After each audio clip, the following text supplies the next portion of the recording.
Hi, today I wanted to talk about target operating model in context of e-commerce. When it comes to B2B e-commerce, a lot of people think that e-commerce is mostly about a channel management. It's a website, but there's a lot from the process perspective, from technology perspective, data perspective, operational processes perspective comes into picture, which is also part of the target operating model of the e-commerce, which I wanted to highlight a bit. To introduce myself, my name is Anand. I am one of the founders of T24 Global, and I'm a senior partner. I come with more than 17, 18 years experience across global brands like Shell, BP, Apple, kind of accounts across the globe. And this is a brief introduction of me. But let's get to the point of target operating model. I want to keep this session for maximum 10 minutes so that we can get to the next lesson faster. Target operating model changes from business strategy from time to time, so you need to adapt throughout. It could change because the business has a new vision and mission. It could because the business has some new product lines of business. Business has new partner consolidation in place.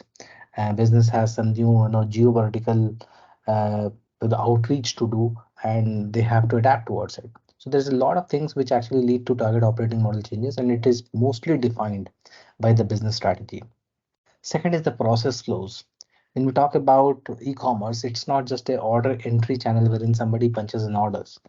The overall e-commerce has to integrate to the marketing processes, wherein the advert management, the marketing spend management, the how much catalogs and campaigns you are actually running on the shows, and how much it actually leads to the customer engagement. And this customer engagement should actually lead to the customer conversion on the e-commerce website, which eventually leads to the conversion. So there is a lot of upstream and downstream processes. So marketing is one process, sales is one process, and contract management processes needs to be integrated tightly to the B2B commerce. So that's another part of it. Similarly, the rest of the parts of order management, procurement manager, supply management, supplier relationship management, financial operations like the account receivables, account payable, invoices management, all of these also are the processes which need to be aligned and adapted as per the e-commerce changing needs. And then the third part of the tech architecture. Uh, while we all understand that any e-commerce will work by itself and can contain orders, but it needs to be tightly integrated to your order management ERP, your CRM systems for contact integrations, to your delivery ERPs, which can talk about the order fulfillment and supply chain part of things. Service management ERP, should there be any change in the order in terms of the order size or the modification, then what service management application needs to be integrated to it. And beyond that, there is a lot many other applications from monitoring perspective, from SLA governance perspective, from compliance management perspective, cyber security perspective has to be attached to it. So there is a lot more to tech architecture in the commerce side which you will need to understand. And last but not the least, the data management. When we talk about the commerce, the data is becomes very important because if it's a B2B commerce, you need to know whom you're ordering with. What is the credit worthiness of the customer who's actually placing order with you? Can you give them an order on the credits too, or do you need a credit card all the time to take the orders?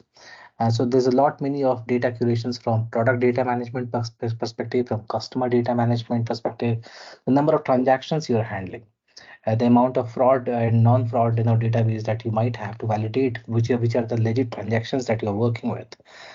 Then the data governance.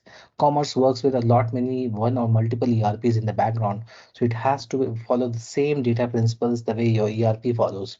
So the data integration and the master and the slave ecosystem across multiple applications that that your organization has, that also needs to be taken care.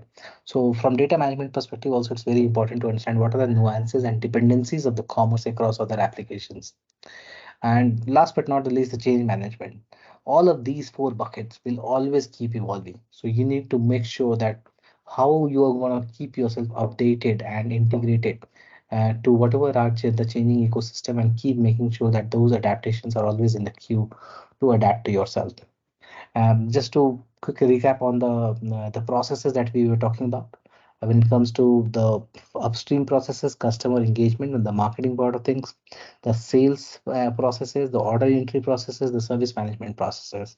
And on the downstream side, the order management, procurement management, financial accounting, and monitoring across the business KPIs and the process KPIs that we need to take care of. And accordingly, the rules and other things will also evolve. And the key learning that we all have to understand that even though this is, you might start with a phase one of your project and you might say, this is my operating model, but be ready that this entire operating model will change because the world changes as we go ahead.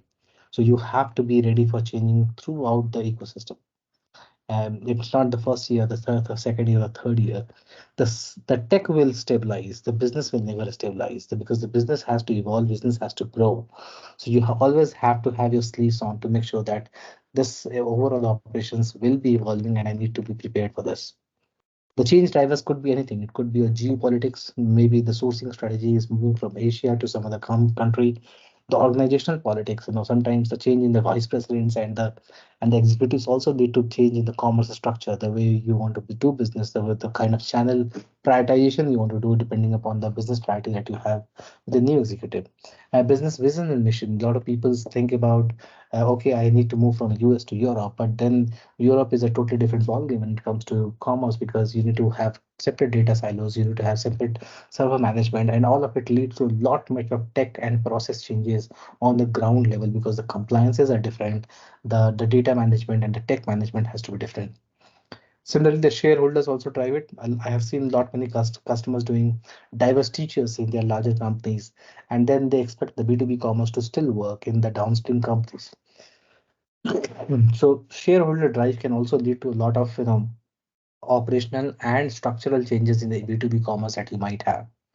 Consumer sentiment. Customer is always the king. You might want to see that if you're an oil and gas customer, you might have to look into the consumer sentiments from your partners or the bigger consumers that you might have, and all of those are big partners, and so you have to be very much adaptive and responsive to what the customer, the B2B customer is looking for, and make it a very personalized ecosystem.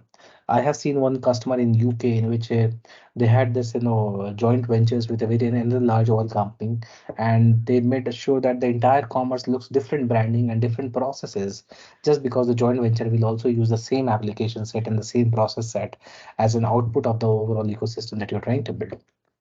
Currency rates, it's something which changes every fraction second, and it impacts your profitability, it impacts the margin through which the e-commerce operates.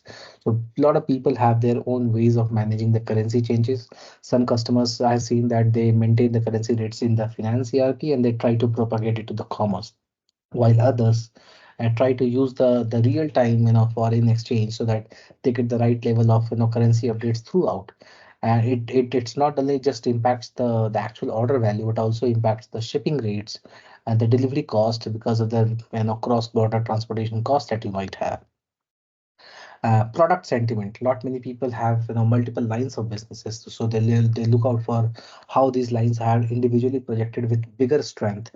So they have some micro sites per category basis, and they try to punch it out so that each category comes equally strong in front of the customer, depending upon the segment they're dealing with. Local laws and compliances. We talked about Europe. The moment you hit different geographies and different countries, you need to look out for the local laws and the compliances there. And that also impacts your business strategy and the way you run your processes. Cybersecurity. Now, this is something which I wanted to spend time on. A lot of people don't think that cybersecurity is that important. They think the payment gateway is all that I need in the cybersecurity, but that's not true. You get exposed to a lot many compliances from customer content management, from customer user data management, from customer own personal data management in terms of their accounting data that you might have got. A lot of data which has to be encrypted when you're keeping the data within your database. And it's not just encryption, it also depends that where exactly you are keeping them. If it's a North American customer, you want to keep it in the North American servers. If it's a European customers, you make sure that entire data from the customer master and the user contact data management perspective is actually sitting inside the Europe. If it's China, it's a different way of handling data. You have to have a Chinese vendor who delivers you the right level of infrastructure to keep their data in their own space. At least the accounting data has to be there. India is also coming with its own data privacy laws. So if you're planning the B2B commerce for India also, you need to make sure that you have the right level of server pre-plan, because the compliances are right at the door right now, and it can come and hit you at any time anymore. So that's another thing from the cyber security perspective. You have to look out at what data, what compliance is.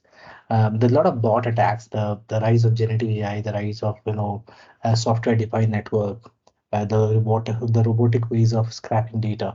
They all keep making a lot many bot attacks on your website. So you need to make sure that you have the right level of partners and technical implementations and monitoring processes. Monitoring processes not just from the technology perspective, but from people perspective who are actually monitoring physically your transactions, the kind of traffic, the kind of load your systems are having, and accordingly help you adapt and move towards it. And so that you don't have a downtime and you always have legit number of transactions. One of my customer was complaining already that the amount of money that they spend in processing a non-legit transaction is much higher, the cost of processing a legit transaction, because you have to dig it out, you have to make a proof around it, and then you have to push back the customer. So it's a lot much of effort to actually look into the logistics around cyber security and how to deal with it. So you have to make sure that you have the right level of processes from and partnerships in place to make sure that the cyber security comes into play. And last but not least, this might be a very small slide. No. So we also understand has to, when you talk about the target operating model, you have to figure out that what kind of organization you're trying to build. If your organization is tall, you have to be tall. You have to adapt because there are different levels in the organization. They expect you to deliver them different levels of data. The metrics are different. The kind of operational processes you do. I have seen customers who are super tall, and for just for managing customer data, they had some 150 people just across the globe. Similarly, for product data, they had a huge army of people who were doing the product data management from catalog management perspective, localization, the customer date, the product data, and localization in terms of the media that they have on the products, the compliances that they have to handle in European Geo to just to make sure that the product are demonstrated and displayed well compared to the peers that they have in the industry. A lot of these decisions from departmental structure perspective, shared or outsourced, flat or tall, is also very much important to consider so that you have a viable e-commerce ecosystem in the future. Generally, I just see the how the organization is and try to work out with the and the CHROs that how their organization is planned and accordingly adapt with it. And that what leads to the roles, that what are the key responsibility areas, who will hire these roles, who will manage these roles, and what are the internal branding that I have to do with these roles, so that they are also interested in the job structure that you're giving them. A lot of governance has to be defined, because it's not just a channel. You have to work with multiple other processes to make your channel successful. So you have to have a strong governance structure so that there's an internal transparency and mechanism in place, so that the one department can talk to other department and can escalate any kind of conflict of interest and move forward with it. And the change management.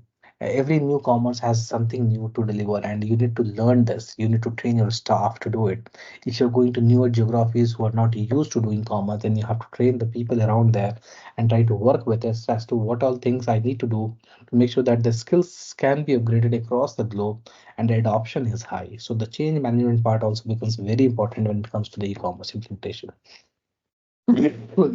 Last but not the least, the metrics part of it, the process KPIs. We all understand that marketing will have a different KPI than the sales guys, the service management will have different KPIs. But what we need to understand that it's not just the business KPI. Business KPIs are at 50,000 feet level. Within the process, that with the moment the rules are being defined, the activities are being defined, even those activities have to be monitored. We need to have the right low level metrics, medium level metrics, and then the high level business metrics to make sure that the overall governance is monitorable and reportable. What cannot be reported cannot be managed. It's as simple as that. So if there is a role who has got some KRA defined, then you need to have some metrics in place to make sure that there is a way that we can govern them, we can monitor them, and we can put them in the right direction. Last but not the least, the tech support KPIs. Now, going back to the square one, eventually e-commerce is all depends on the technology. So you need to have the right websites kind of thing. You have to have the right mobile apps. You need to have right cyber security. You need to have right infrastructure layer, and all of these will need tech support. Any of these goes down, then the commerce channel suddenly goes down, and it just crashes. Unlike a human sales thing, if any of these things don't work harmoniously, then the tech support and then the entire e-commerce channel work up. The channel went goes down. So you need to be very careful